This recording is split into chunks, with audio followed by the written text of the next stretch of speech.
ओततोय का? ऐकू येतंय का? मागे तिकडे ऐकू येतंय का? माझ्या मागे जेवढी सभा पुढे तेवढी मागे ऐकू येईल का? भगवान बाबा की. आता बस युवराज, आता काही बघू नका, गपचूप बसा. आज विजयादशमी आहे. संतोष, विजयादशमी आहे आज. दसरा. आणि ही दसऱ्याची आपली भक्ती आणि शक्तीची जी परंपरा आहे, ही परंपरा आपली कायम ठेवण्यासाठी या उन्हातानामध्ये घरची पुरणपोळी सोडून उन्हाच्या या मैदानामध्ये आपण सर्वजण इथे उपस्थित झालात. मी नतमस्तक होऊन डोकं जमिनीला टेकवून तुमच्या पाया पडले, कारण तुमच्या या प्रेमासमोर माझी झोळी आता कमी पडायला लागली. इतकं प्रेम तुम्ही मला दिलेलं आहे.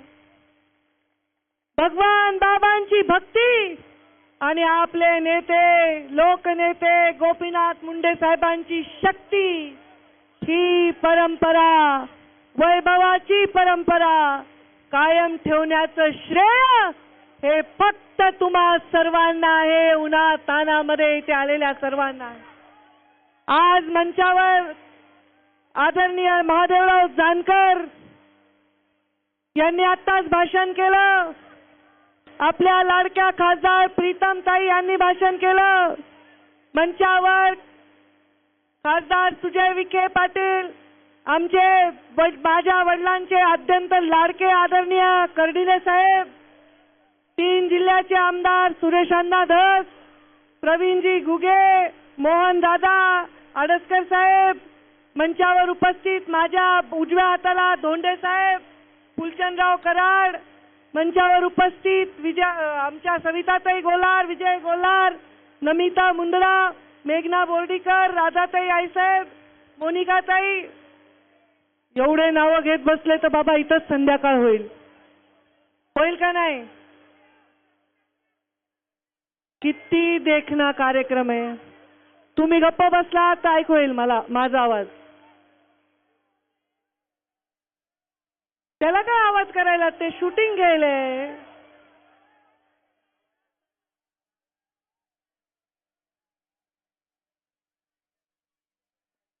आवाज येईना का?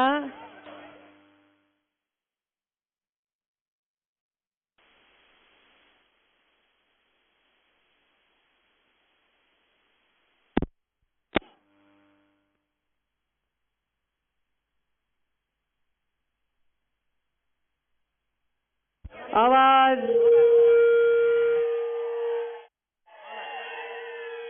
गबाळीत असतो आपण सगळे. घंटा झाले मी भाषण करायले. मला वाटेल यांच्या तोंडावरची माशी झालं ना कुणाचे, का असे बघायले, नाही तर चिरकते, टाळ्या मारते. मग मी विजयादशमीच्या शुभेच्छा दिल्या. ऐकू आले का? ऐकू आले का तुम्हाला? ही परंपरा आपण कायम करण्यासाठी मंचावरील सर्वांची मी नावं घेतली. समोर उपस्थित सगळे वडीलधारे मंडळी, युवा बांधव, माता भगिनींनो, काय सोहळा आहे रे. इतका देखना, इतका देखना सोहळा, इतका रांगडा सोहळा मला नाही वाटत देशामध्ये कुठे होत असेल. हेलिकॉप्टर मधून यायचं आणि बैलगाडीत बसायचं. आहे का असं कुठं? आहे का? मी वरून फुलं टाकत होते भगवान बाबांच्या चरणी आणि तुमच्या चरणी. फुलं टाकत होते की नाही हेलिकॉप्टर मधून? कोणत्या नेत्याची चमचेगिरी करायला फुलं नव्हते टाकत. मी भगवान बाबांवरच्या श्रद्धेपोटी, आणि तुम्ही इथे आलात त्या तुमच्या भावनेला आदरांजली वाहण्यासाठी फुलं वाहत होते. बैलगाडीत बसले. ऊसतोड कामगारांचा कोयता होता.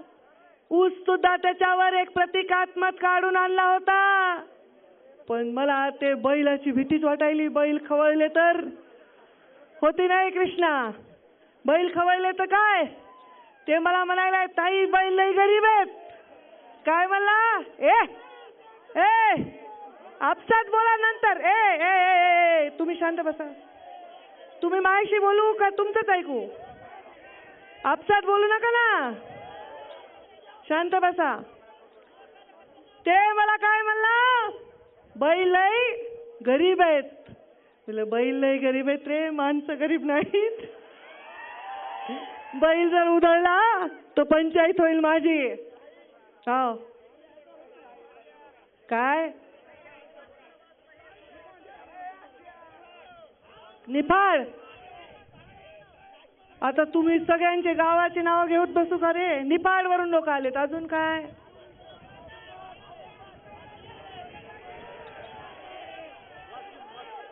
वाशिम.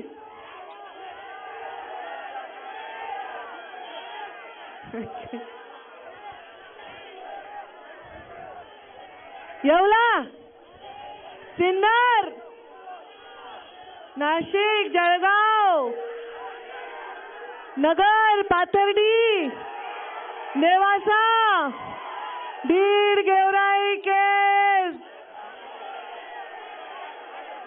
परळी. अरे मी भाषण कशी करू. येवला, जालना, जालना,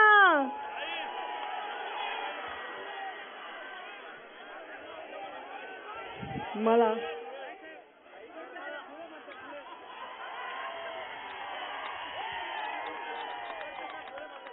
धुळे, धुळे, धुळे.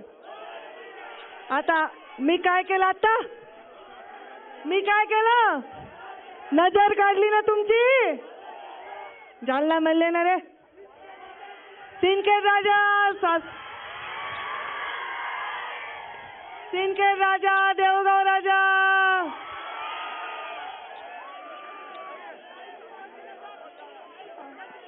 संभाजीनगर. आता अख्ख्या राज्यातल्या गावांची नावं घेऊ का रे.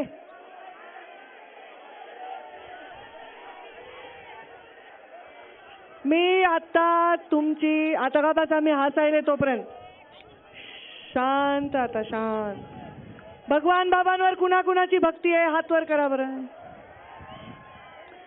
मुंडे साहेबांवर कुणाकुणाचं प्रेम आहे. माझ्यावर आहे का उल्लीचं. मग आता गप बसाल का भाषण करूच नको. बसा खाली. आता भाषण करू द्या. भाषण करू द्या.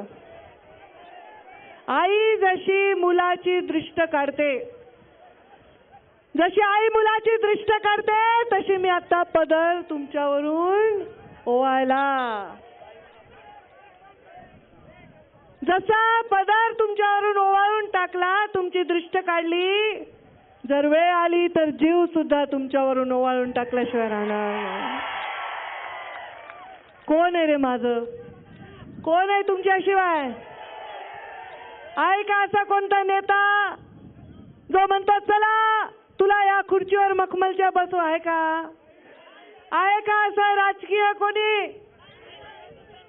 आहे का माझा पिता जिवंत. मग माझं तुमच्याशिवाय कोण आहे. कोण आहे माझं तुमच्याशिवाय.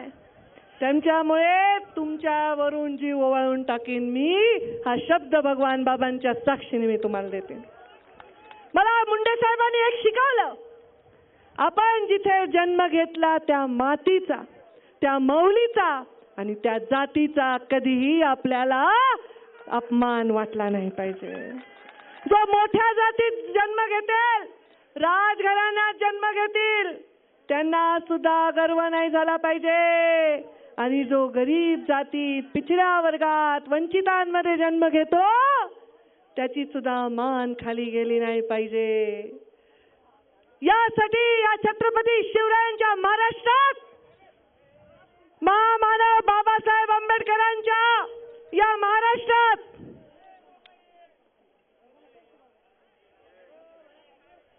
आजची महाराष्ट्राची परिस्थिती आहे, त्या परिस्थितीतून लोकांना दिशा देण्यासाठी ही भक्ती आणि शक्तीची परंपरा उभी केली आहे. कोणत्या पक्षाचं राजकारण नाही, कोणत्या मताचं राजकारण नाही.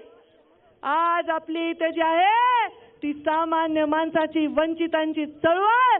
इथून मोठी ऊर्जा घेते एक छोटीशी ज्योत, ही मोठी मशाल बनवून पूर्ण राज्याच्या कानाकोपऱ्यामध्ये जाते.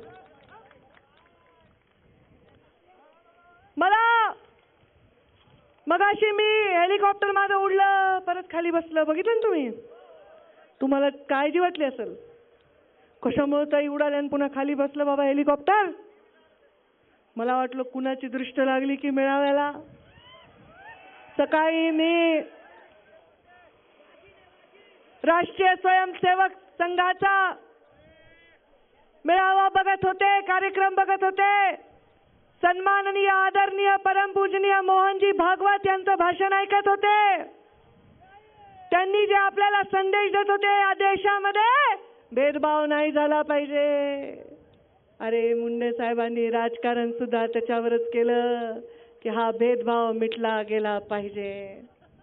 या माझ्या मंचावर कोण नाही आहे, सगळ्या जाती, सगळ्या धर्माचे, सगळ्या विचारांचे लोक या मंचावर आहेत.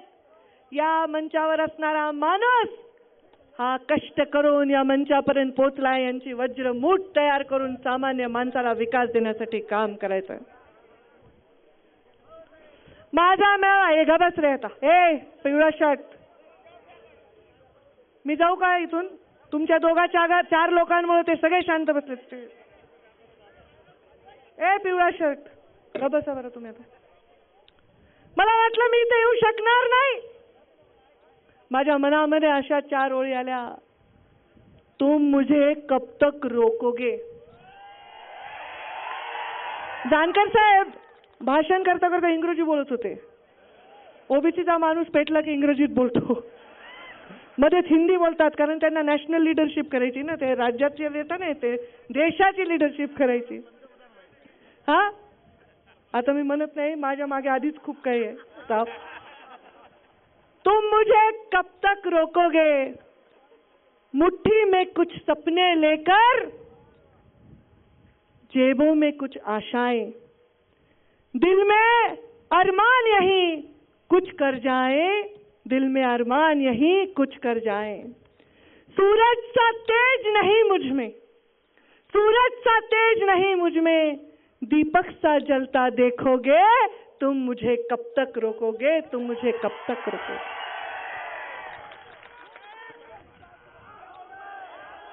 सूरज सा तेज नहीं मुझ में, दीपक सा जलता देखोगे, अपनी हद रोशन करने से तुम मुझको कैसे रोकोगे, कैसे टोकोगे. मला सांगा, हा मेळावा होईल का नाही, होईल का नाही चर्चा होती.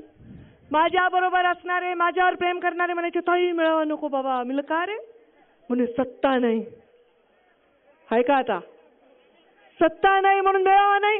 अरे कधी या मेळाव्यानी सत्ता बघितली हो? मुंडे साहेब सत्तेत होते का? लाखोच्या संख्येने लोक येत होते, पण कसे राजासारखे राहिलात का नाही? सत्ता नाही म्हणून मेळावा नको. मी म्हणलं बाबा सत्ता नाही म्हणून कसं नाही, आपली परंपरा आहे.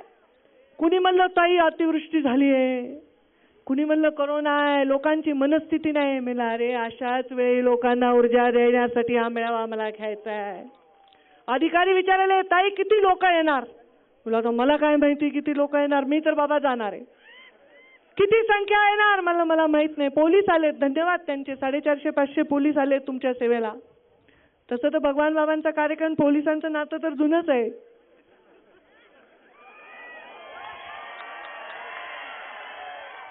आता जर 500 पोलीस येत असतील तर लोक किती येणार मी तरी काय सांगू बाबा, मी तरी काय सांगू. मग एवढ्या संख्येने तुम्ही इथे आलात. मला असं वाटायलंय माझ्या समोर भगवान श्रीकृष्ण साक्षात आहेत, साक्षात. एक जनतेचा जसा विराट रूप आहे ना, तसं अर्जुनाला भगवान श्रीकृष्णाने विराट रूप दाखवलं. तसं मला वाटतंय माझ्या समोर विराट रूपाचा श्रीकृष्ण आहे. का बरं अर्जुनाला श्रीकृष्णाने विराट रूप दाखवलं?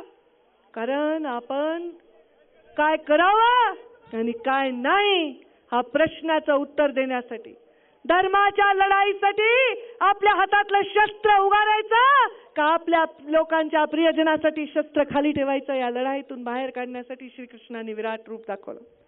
ही तर कहाणी सगळ्यांना माहिती. श्रीकृष्णाने जे अर्जुनाला दाखवलं त्याला काय म्हणतात, काय म्हणतात, है का नुसतं चिल्लमचिल्ली?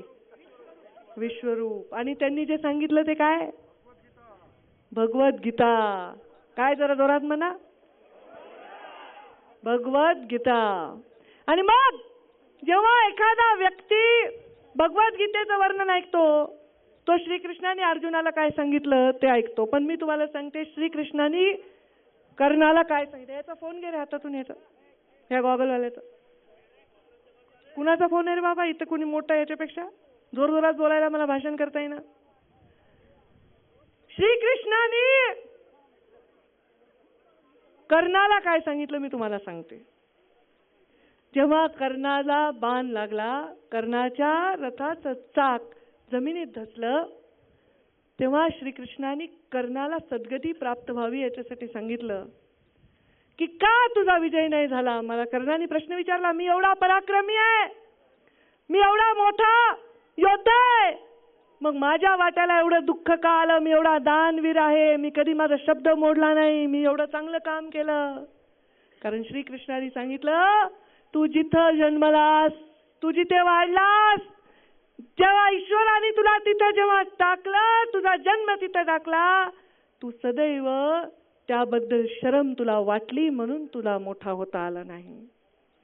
तुला सूतपुत्र म्हणल्यानंतर तुला त्याची लाज वाटायची, म्हणून दुर्योधनाने जेव्हा तुझ्या डोक्यावर राज्याभिषेक करून मुकुट ठेवला, तेव्हा तू काय करायला पाहिजे होतं? ज्या सूतपुत्रांनी तुला अंगा खांद्यावर खेळून मोठं केलं, एवढा मोठा योद्धा बनवला, त्यांच्या समाजासाठी, वंचितांसाठी तू लढायला पाहिजे होतं. तुझं राज्य त्या गरिबांसाठी पाहिजे होतं.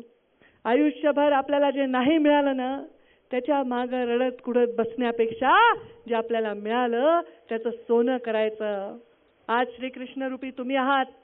तुम्ही मला सांगताय की जे आम्ही तुमच्या बरोबर आहात, ही वंचितांची लढाई अटाळ्या. सरकार कुणाचं येऊ, माझं आलं नाही तर आणखी आघाडीचं आलं नाही तर आणखी कुणाचं आलं, लढाई तर हीच आहे.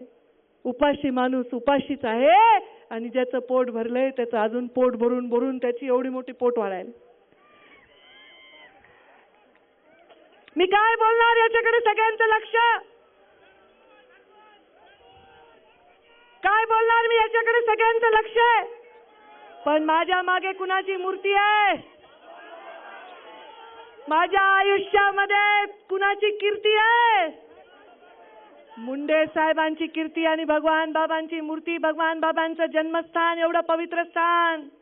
या स्थानावर उच्चार करायचा नाही असा कुठल्याही शब्दाचा मी उच्चार करणार नाहीये.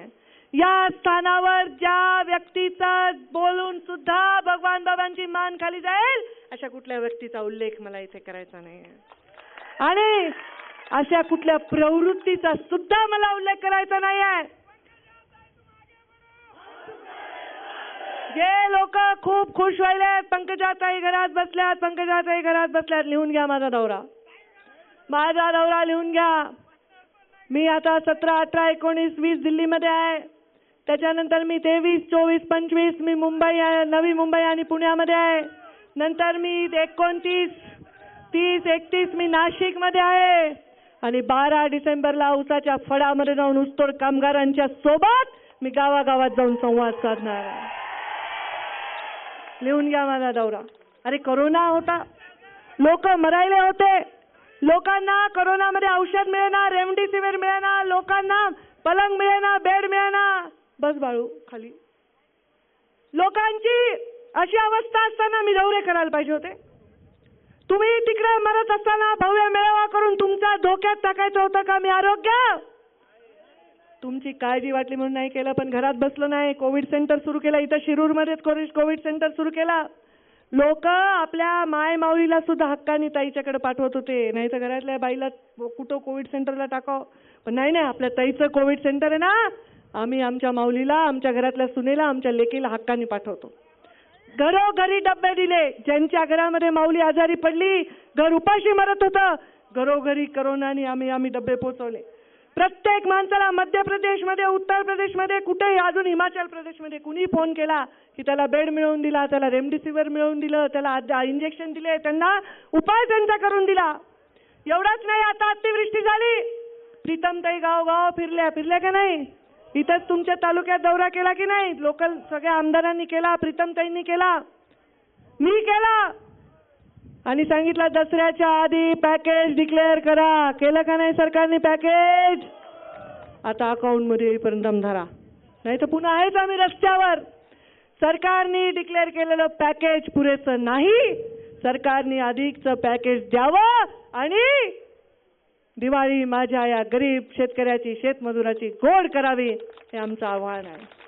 नुसतंच डिक्लेअर करून भागणार नाही, तर प्रत्येकाच्या अकाउंटमध्ये आता, कारण काय झाली, खूप चाळणी लागली आहे. पहिल्यासारखं आहे का रे बाबा? किती विमा घेतला रे तुम्ही? त्याच्या जीवावरच चाललंय अजून तुमचं? आहे का विमा? 2 वर्ष झाले बाबा. आहे का अनुदान? आहे का काही मदत शेतकऱ्याची? यायले जायले ते आमच्या मोदींचे तेवढे पैसे यायले 2000 रुपये, बरोबर आहे? आले का 2000 रुपये नरेंद्र मोदींचे? आणि राज्य सरकारचे आले का बाबा पैसे? पालकमंत्र्यांचे काही कुणाचेच नाही का? मग असं काही म्हणलं की ह्या लोकांना राग आहे तुम्हाला, तर तुम्ही मंत्री झाल्यावर आम्ही कुणाला म्हणणार? आम्ही विरोधी पक्षात, आम्ही सरकारलाच मागणार ना.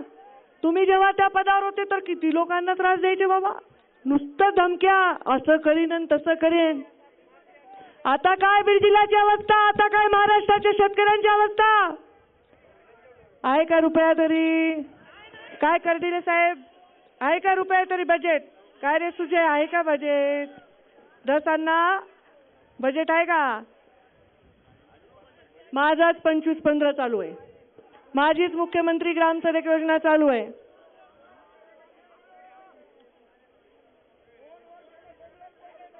सगळंच बंद आहे ना? चालू आहे ना पण त्यांचं.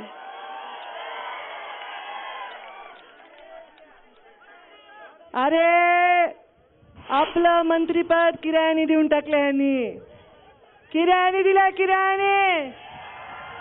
यांचं चालत नाही स्वतःचं कुणाचं, अशी परिस्थिती आहे.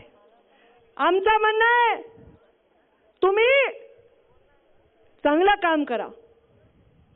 आमचं म्हणणं आहे तुम्ही जनतेच्या हिताचं काम करा. आम्ही जाहीरपणे तुमचं अभिनंदन करू. पण काय परिस्थिती आहे आज महाराष्ट्रामध्ये? स्त्रियांचे प्रश्न किती वाढलेत. रोज पेपर उघडलं, टीव्ही लावला की बलात्काराच्या घटना, अशा भीषण बलात्काराच्या घटना. आमच्या इकडे सोनपेठमध्ये एका अल्पवयीन मुलीवर बलात्कार झाला, मरून गेली बिचारी दवाखान्यात जाईपर्यंत.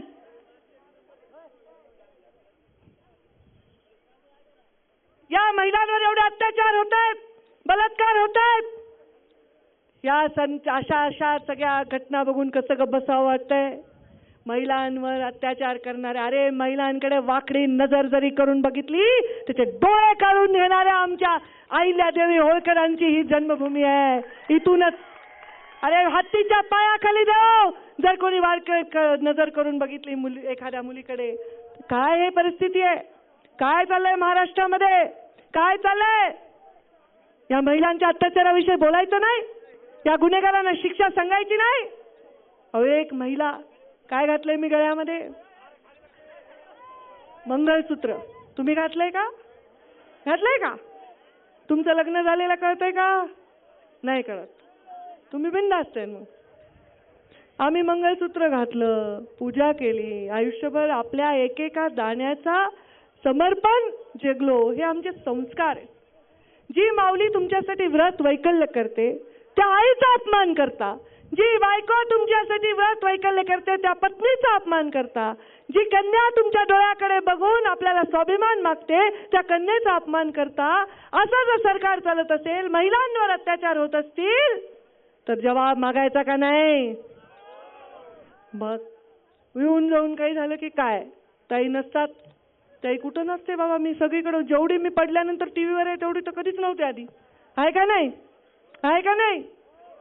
माझ्या घराचे दरवाजे 24 तास तुमच्यासाठी उघडे आहेत. 24 तास. सेल्फी काढण्यासाठी नाही, सेल्फी काढण्यासाठी नाही, कामासाठी म्हणलं. नाही तर निघाला तू द्या, चला 24 तास ताईंकडे सेल्फी काढायला. मला या धर्तीवरून संकल्प काय करता असं पत्रकार विचारतायत. म्हणलं काय संकल्प करावा? प्रधानमंत्री नरेंद्र मोदींनी स्वच्छता अभियान सुरू केलं आणि सगळ्या देशामध्ये स्वच्छता अभियान राबलं. आज मी त्यांना विनंती करणार आहे की स्वच्छता अभियानामध्ये एक नवीन काम करा. मी परवापासून देवीच्या मंदिराचे दर्शने गेले, मी उदासच होते. देवी मंदिरात जाऊन, कोणत्याही मंदिरात जाऊन मला उदास वाटते. कारण आपल्या देशामध्ये, आपल्या राज्यामध्ये प्रार्थनालय स्वच्छ नाही, रुग्णालय स्वच्छ नाही, विद्यालय स्वच्छ नाही. गोपीनाथ मुंडे प्रतिष्ठानच्या माध्यमातून काम करणाऱ्या कार्यकर्त्यांना मी आवाहन करणार आहे, आपल्या गावातलं प्रार्थनालय मुसलमानांसाठी पण आहे, हिंदूंसाठी पण आहे, बौद्धांसाठी पण आहे, प्रत्येक धर्मासाठी सांगते, आपल्या गावातलं प्रार्थनालय स्वच्छ ठेवायची जबाबदारी गोपीनाथ मुंडे प्रतिष्ठानमधून घेणार का? भगवान बाबांचं मंदिर सावरगाव मधलं रोज स्वच्छ करणार का? रोज पूजा, रोज प्रसाद करणार का? आपल्या गावातलं रुग्णालय स्वच्छ ठेवण्याची जबाबदारी घेणार का? आपल्या गावामधली शाळा, विद्यालय स्वच्छ ठेवण्याची जबाबदारी घेणार का? घेणार. मग आपण जर ही जबाबदारी घेतली आणि कान पकडून सरकारला जबाब विचारला तर करू शकतो की नाही? अशी जबाबदारी घ्यायची. ऊसतोड कामगारांच्या भल्यासाठी ऊसतोड कामगार महामंडळ सुरू केलं. माझ्यावर टीका करतात लोक की ऊसतोड कामगार महामंडळाचं काय झालं. मी आज जाहीरपणे मान्य करते, मला जसं पाहिजे होतं आणि ज्या स्पीडने पाहिजे होतं ऊसतोड कामगार महामंडळ झालं नाही. आता हे का झालं नाही याचा विचार तुम्ही करायचा आहे. पण आज त्याची सुरुवात झाली. आज ऊसतोड कामगार मजुरांची नोंदणी सुरू झाली की नाही? सुरू झाली की नाही? नोंदणी गावोगावी यायलेत का नाही लोक? त्याची पायारोवणी आपण केलेली आहे. त्यांच्या जीवनामध्ये बदल करण्याचा निर्णय आपण घेतलेला आहे. मी आज आपल्या सरकारला, आपल्या या माध्यमातून, हे कोणत्या पक्षाचा कार्यक्रम नाही, पण जनतेच्या हितासाठी मराठा आरक्षण असेल, ओबीसीचं नाता गमावलेलं आरक्षण असेल, यावर आज आवाज उठवणार आहे मी, पंकजा गोपीनाथ मुंडे. मी सर्वांच्या आरक्षणासाठी, कारण मराठा समाज आणि ओबीसी समाजामध्ये भांडण लावण्याचं कारस्थान चालू आहे. मराठा समाज शिक्षणाचं आरक्षण मागतो, ओबीसी राजकीय आरक्षण मागतो. दोघांचे भांडण नाहीत, हे दोन्ही मिळूनच बहुजन समाज आहे आणि या बहुजन समाजाची वज्रमुठ करण्याचा निर्णय आम्ही घेतलाय. मी जो दौरा करणार आहे त्या दौऱ्यामध्ये मराठा आरक्षण, ओबीसी आरक्षण, शेतकऱ्यांना मिळणारी अतिवृष्टी किंवा दुष्काळाची मदत, शेतमजूर, ऊसतोड कामगार आणि महिलांची सुरक्षा या विषयांना घेऊन मी दुष्काळ करणार आहे. आज सरकारने एक उदाहरण प्रस्थापित केलं पाहिजे. आज उद्धवजी ठाकरे यांचा सुद्धा मेळावा आहे. सकाळी मोहन भागवतांचा मी भाषण ऐकलं. उद्धवजी ठाकरे यांचं भाषण ऐकण्यासाठी, मुख्यमंत्र्यांचं भाषण ऐकण्यासाठी मी आतुर आहे. आज ते सुद्धा, मला अपेक्षा आहे की जनहिताच्या काही आणखी योजना आणि खंबीर भूमिका, कारण 3 पार्ट्यांचं सरकार चाललंय, 3 पार्ट्यांचं एकमेकांना खुश करण्याच्या नादामध्ये जनतेला दुःखी करण्याचं काम चाललंय. आणि अशा परिस्थितीत त्यांच्या काय घोषणा येतील जनतेच्यासाठी, काय खंबीर भूमिका, आपल्या बाळासाहेब ठाकरेंना शोभणाऱ्या भूमिका उद्धवजी ठाकरे घेतील, याच्याकडे मी सुद्धा डोळे लावून वाट बघत आहे. मी माझ्याही पक्षाला सांगणार आहे, प्रत्येक नेता उठतो आणि सांगतो हे सरकार पडणार आहे. विरोधी पक्षातला म्हणतो की नाही, या तारखेला पडणार आहे, त्या तारखेला पडणार आहे. आणि प्रत्येक सत्ताधारी म्हणतो आमचं सरकार खंबीर आहे. पण तुम्ही सरकार पडणार आणि नाही पडणार याच्या बाहेर येणार आहेत का नाही? येणार आहेत का नाही? विरोधी पक्ष रोज मुहूर्त देतोय सरकार पडणार आहे आणि सत्ताधारी पक्ष म्हणतो सरकार मजबूत आहे. अरे सरकार मजबूत असणं आणि सरकार पडणं आमचं ध्येय नाही आहे. जनतेसाठी काय करता याच्यावर बोला. गुन्हेगारीकरण राजकारणातलं संपुष्टात आणताना विरोधी पक्षनेता म्हणून गोपीनाथ मुंडे साहेबांनी महाराष्ट्रामध्ये रान उठवलं, तेव्हा सत्ता परिवर्तन झालंय. आता आपण आपल्या भूमिकेत जा, विरोधी पक्षाने विरोधी पक्षाच्या भूमिकेत आणि सत्ताधाऱ्यांनी सत्ताधाऱ्यांच्या भूमिकेत, आणि देशाच्या आणि राज्याच्या जनतेच्या हिताकडे आपण लक्ष केंद्रित करा असं मी सांगणार आहे.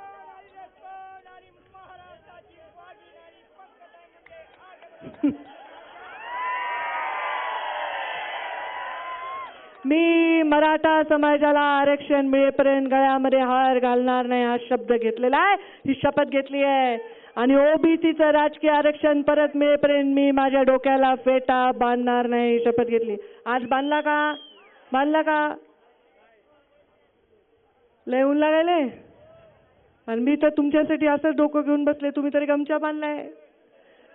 मी तर म्हणलं मी उन्हातूनच भाषण करणार बाबा, सावलीतून नाही. माझी जनता, माझे लेकरं सावलीमध्ये, माझी माय माऊली सावलीमध्ये. मी सुद्धा तुमच्यासाठी उन्हात आहे, कारण लोक आपलं उन्हातच घर बांधलंय ना, आपल्याला काही सहज मिळत नाही. त्यामुळे आज महाराष्ट्राच्या कानाकोपऱ्यात वंचितांच्या दारापर्यंत जाऊन झुकून नमस्कार करून त्यांच्या विकासासाठी झटण्याची शपथ या मेळाव्याच्या माध्यमातून मी खाते आणि हात जोडून तुमच्या सर्वांसमोर नतमस्तक होते.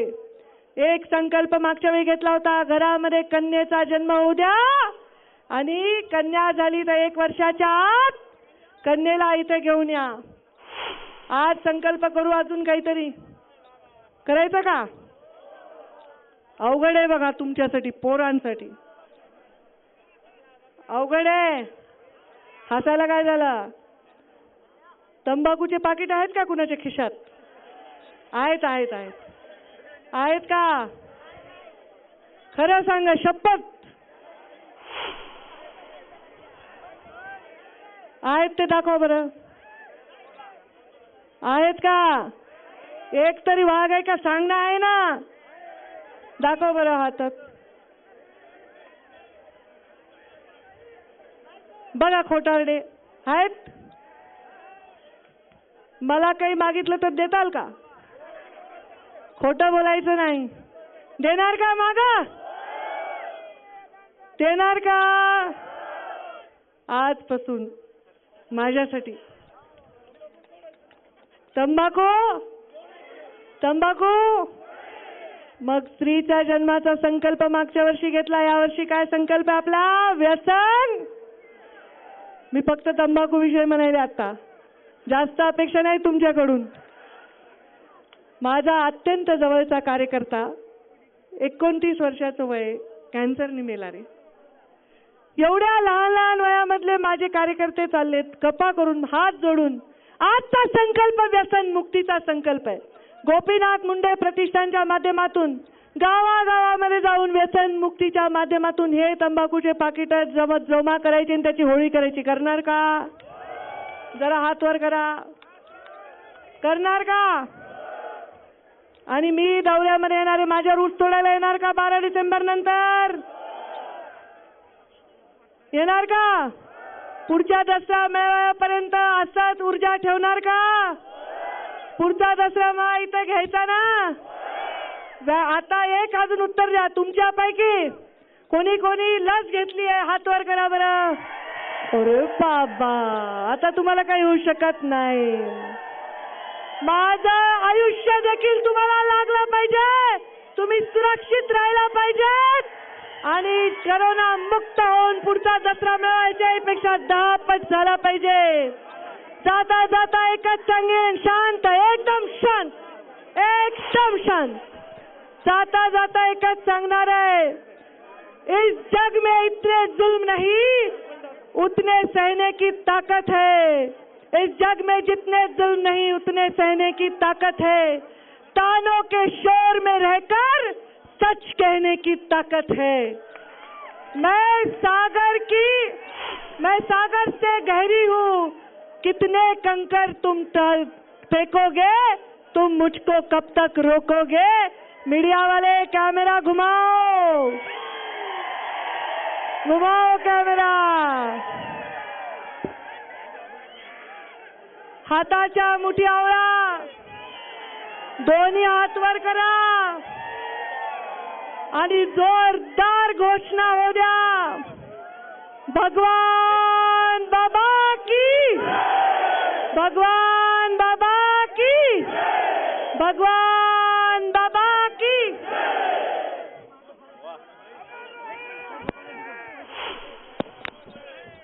सावरगावातल्या भगवान भक्तीगडावरून आता राज्याच्या माजी ग्रामविकास मंत्री पंकजा मुंडे यांनी आता संबोधन केलं आणि ओबीसी आरक्षण, मराठा आरक्षण मिळेपर्यंत आपण स्वस्थ बसणार नाही असं सांगत सत्ताधारी आणि विरोधक या दोन्ही पक्षांना त्यांनी कानपिचक्या दिलेल्या आहेत. त्याचबरोबर भगवान भक्तीगडावरून यांनी यावर्षी व्यसनमुक्तीचा संकल्प करण्याचं सुद्धा त्यांनी एक संकल्प दिलेला आहे सगळ्या लोकांना आणि त्यामुळे पुढच्या काळामध्ये आपण महाराष्ट्राचा दौरा करणार असून ऊसतोड कामगारांच्या सोबत जाऊन त्यांच्या व्यथा जाणून घेणार असल्याचं सुद्धा राज्याच्या माजी ग्रामविकास मंत्री भाजपच्या नेत्या पंकजा मुंडे यांनी या भगवान भक्ती गडावरून आज संकल्प केलाय.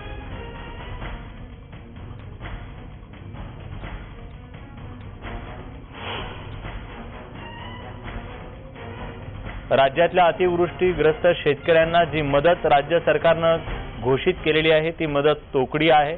ही मदत दिवाळीच्या पूर्वी जर शेतकऱ्यांच्या खात्यावर मिळाली नाही तर शेतकऱ्यांसाठी आंदोलन उभं करण्याचा सुद्धा त्यांनी निर्धार व्यक्त केलेला आहे. यासोबत बुलेटिनमध्ये एक छोटासा ब्रेक घेतोय. कुठे जाऊ नका, पहा फक्त न्यूज 18 लोकमत.